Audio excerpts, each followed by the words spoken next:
दोस्तों, आज पूरी दुनिया पर या फिर कहें कि पृथ्वी पर हम इंसानों का ही राज है।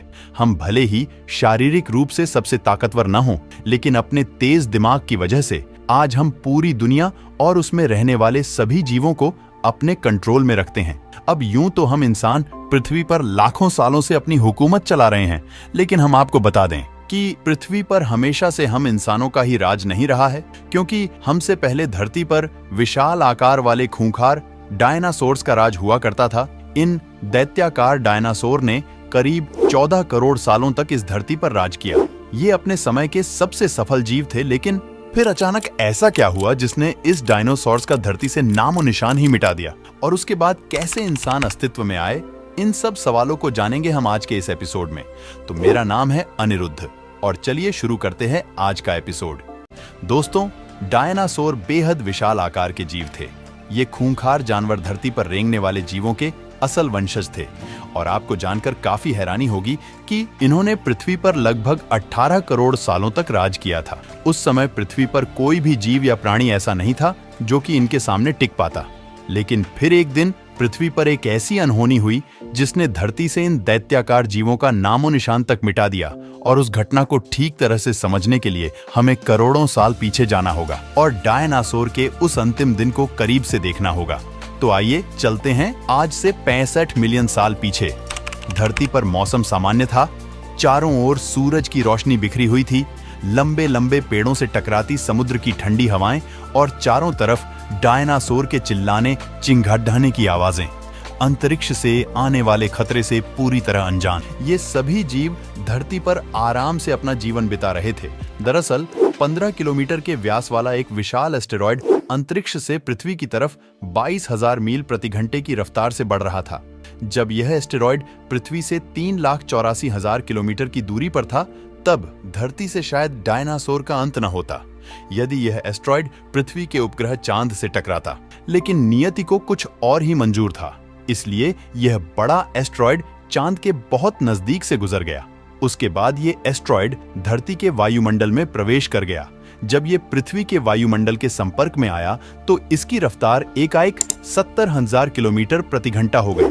पृथ्वी के वायुमंडल में घुसते ही घर्षण की वजह से यह एक भयानक आग के गोले में बदल गया, और इस गोले की चमक इतनी अधिक थी कि धरती पर टकराने से पहले ही हजारों जीव आग के इस दहकते गोले को देखकर पूरी तरह अंधे हो चुके थे। कुछ ही क्षण में यह एस्टेरॉयड मैक्सिको की खाड़ी के पास जमीन से टकराता है और लगभग 35,000 डिग्री सेल्सियस की ऊर्जा वाला एक भयंकर विस्फोट होता है। इस टकराव का विस्फोट लगभग 10 हाइड्रोजन बम के विस्फोट के बराबर था। ये टक्कर इतनी जबरदस्त थी कि इसकी वजह से पृथ्वी की लाखों मैट्रिक टन धातु उसी समय उछलकर अंतरिक्ष में पहुंच गई थी।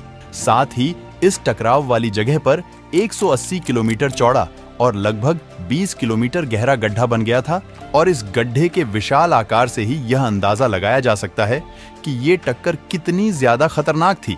इस टक्कर से हुए विस्फोट में रेडिएशन इतना ज्यादा हो गया था कि इसके 800 किलोमीटर के दायरे में आने वाले सभी जीव एक पल में ही जलकर राख बन गए थे। 16 मिनट 40 सेकंड बाद जमीनी टकराव की वजह से धरती के अंदर चारों ओर 11.1 तीव्रता की भूकंपीय तरंगें उठने लगी। इस वजह से समुद्र में विशालकाय लहरों का निर्माण हुआ और एक के बाद एक सुनामी की लहरें चारों तरफ बढ़ने लगी। भूकंपीय तरंगों ने सभी सक्रिय ज्वालामुखियों को बहका दिया, जिसके कारण जगह जगह डायनासोर का विनाश शुरू हो गया। धरती के महाविनाश की प्रक्रिया आरंभ हो चुकी थी। इस विस्फोट के कारण पृथ्वी का तापमान 150 डिग्री सेल्सियस तक बढ़ गया था, और इसका नतीजा यह हुआ कि जो जानवर विस्फोट की जगह से काफी दूर थे, वे भी गर्मी की वजह से मौत का शिकार बन गए। विस्फोट की वजह से जो लाखों टन मेटल पत्थर और धूल अंतरिक्ष में गया था, वह ग्रेविटेशनल पुल के कारण ठीक 40 मिनट बाद आग के गोले के रूप में पूरी धरती पर बरसने लगे। और यह नजारा ऐसा था मानो पृथ्वी पर आग की बारिश हो रही हो, और इन आग के गोलों की वजह से उड़ने वाले डायनासोर्स भी जिंदा नहीं बच पाए। साथ ही धूल का एक बहुत बड़ा तूफान 6,000 किलोमीटर प्रति घंटे की रफ्तार से पृथ्वी के दूसरी तरफ मौत लेकर आ रहा था। यह धूल के बादल कई किलोमीटर मोटे थे, जिसकी वजह से धरती पर सूरज की रोशनी का पहुंच पाना असंभव हो गया, और फिर इन धूल के बादलों के कारण कई सालों तक सूरज की रोशनी पृथ्वी पर पहुंच ही नहीं पाई और फिर इसका नतीजा यह हुआ कि धरती से पेड़ पौधे लगभग पूरी तरह से समाप्त हो गए। इस महाविनाशकारी घटना में पृथ्वी पर मौजूद जीवों की लगभग 95% से भी ज्यादा आबादी पूरी तरह से समाप्त हो गई थी। लेकिन यह महाप्रलय किसी अन्य जीव के लिए फायदेमंद साबित होने वाला था। डायनासोर का अंत एक नई प्रजाति के लिए सुनहरा अवसर लेकर आया। ये प्रजाति थी मैमल्स की। मैमल्स यानी स्तनधारी जीव। इन्होंने खुद को इस महाविनाश से बचा लिया था। अत्यंत गर्मी से बचने के लिए ये जमीन के अंदर रहने लगे थे और जिंदा रहने के लिए इन्होंने सब कुछ खाना शुरू कर दिया। इतने बड़े महाप्रलय के गुजरने के बाद धरती फिर से सामान्य हो गई थी और जीवन जीने लायक हो गई थी। सतह पर फिर से नए पेड़ पौधे उगने लगे थे। इस नई दुनिया में हमारे प्राचीन पूर्वज समय के साथ साथ विकसित हो रहे थे। अब यह आकार में पहले से काफी बड़े हो चुके थे, परंतु ये अब भी दिखने में हमारी तरह बिल्कुल नहीं लग रहे थे, क्योंकि इन्हें आगे चलकर कई अन्य प्रजातियों में विकसित होना था। आज से करीब 4.7 करोड़ साल पहले अब धरती का वातावरण लगभग पूरी तरह से आज के समान बन चुका था। इस वक्त धरती का तापमान 24 डिग्री सेल्सियस था और धरती का एक दिन करीब 24 घंटों का होता था। इस वक्त धरती के सारे महाद्वीप लगभग पूरी तरह जाने पहचाने थे। केवल एक नए भूभाग की रचना बाकी रह गई थी। धरती के टेक्टोनिक प्लेटों में एक बार फिर से हलचल हुई, जो धरती के दो बड़े बड़े द्वीपों को एक दूसरे के पास ले जा रही थी। ये वही भूभाग है जहां आज इस वीडियो को देखने वाले अधिकतर लोग रहते हैं। यह है इंडिया, जो एशिया महाद्वीप की ओर तेजी से बढ़ रहा था। इन दोनों द्वीपों के आपस में टकराने की वजह से एक नए भू श्रृंखला का निर्माण हुआ। एक नई पर्वत श्रृंखला हिमालय, और यहाँ है दुनिया की सबसे ऊंची छोटी माउंट एवरेस्ट। इस पर्वत श्रृंखला में गिरने वाला बर्फ आगे चलकर कई नदियों का निर्माण करने वाला था, जो भविष्य में दुनिया के लगभग आधी आबादी को पीने का पानी मुहैया कराने वाली थी। लेकिन इस धरती पर अब भी कुछ कमी रह गई थी। धरती पर अभी भी कोई लापता थे। वे थे हम मनुष्य। लेकिन परिस्थितियां अब बदलने वाली थीं। आज से 40 लाख साल पहले अफ्रीका के पूर्वी इलाके में एक नए पर्वत श्रृंखला का निर्माण हुआ, ईस्ट अफ्रीकन रिफ्ट वैली। यह पर्वत यहाँ आने वाले मॉनसूनी हवाओं के लिए एक अवरोध बन गई थी और इस वजह से यहाँ के जंगलों में बारिश आनी बंद हो गई। इन्हीं जंगल में रहते थे एप्स। यही हम इंसानों के पूर्वज थे। ये पेड़ के ऊपर रहते थे जहाँ उनको खाने की कोई कमी नहीं थी। इस वजह से यह हमेशा पेड़ों पर ही रहते थे। लेकिन अब यहाँ समय के साथ साथ सूखा पड़ने लगा। बिना बारिश के जंगल पूरी तरह साफ हो गए और इन एप्स के लिए खाने की समस्या उत्पन्न हो गई। खाने की तलाश में इन्होंने पेड़ों से उतरने का निर्णय लिया। आगे चलकर ये ग्रेट एप्स जलवायु और जगह के अनुसार बदल गए। कुछ चिंपैंजी और गोरिल्ला में विकसित हुए, कुछ इंसानों में विकसित होने शुरू हुए। वो पूरे अफ्रीका में फैले हुए थे। इनका दिमाग एक संतरे जितना बड़ा था और आकार में यह महज 4 फीट लंबे होते थे। कई हजार सालों के विकास क्रम के बाद हमारे पूर्वज अब 2 पैरों पर चलने लगे। इससे ऊर्जा कम खर्च होती थी और यह चलते हुए भी खा सकते थे।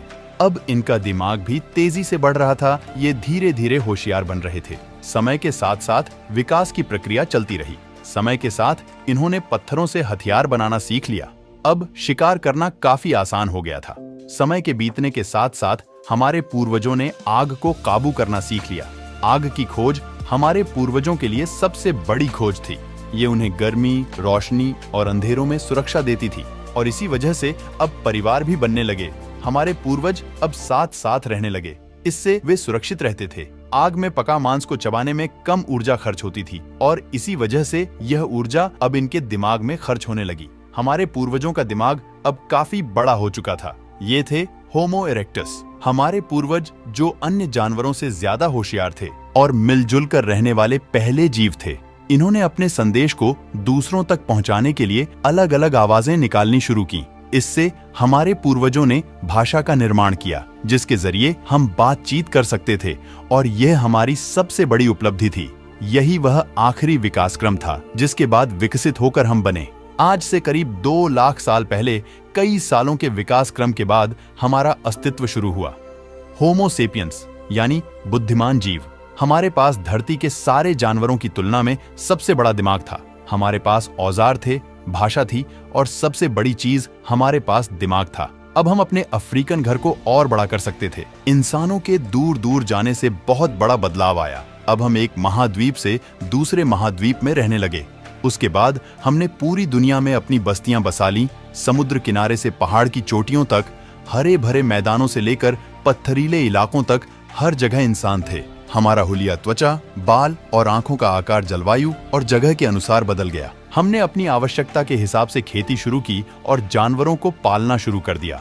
हमने कस्बों और शहरों का निर्माण शुरू किया। उसके बाद हमारी सभ्यता और संस्कृति का जन्म हुआ। हमने विज्ञान और गणित का इस्तेमाल शुरू किया, जिससे हमें भविष्य में जाने के लिए ऊर्जा और तकनीक मिली। ये है हमारा समय। अब हम पूरी तरह विकसित हैं। हमारे जैसा इस धरती पर अब कोई जीव नहीं। आज हम जानते हैं कि हम कौन हैं, कहां से आए हैं, लेकिन ये तो बस शुरुआत है। अभी हमारा सफर खत्म नहीं हुआ है। हमें अभी और आगे जाना है, आने वाली चुनौतियों का सामना करना है और खुद को और विकसित और आधुनिक बनाना है। दोस्तों, आज के एपिसोड में बस इतना ही। और आपको ये वीडियो अच्छा लगा हो तो प्लीज लाइक करें और चैनल को सब्सक्राइब कर हमारा सपोर्ट जरूर करें। यदि आप नए हैं तो इस चैनल पर हमारी बाकी वीडियोस भी विजिट जरूर करें। साथ ही सब्सक्राइब कर नोटिफिकेशन बेल को भी ऑन कर लें। फिर से मिलेंगे एक नए एपिसोड में। तब तक के लिए नमस्कार।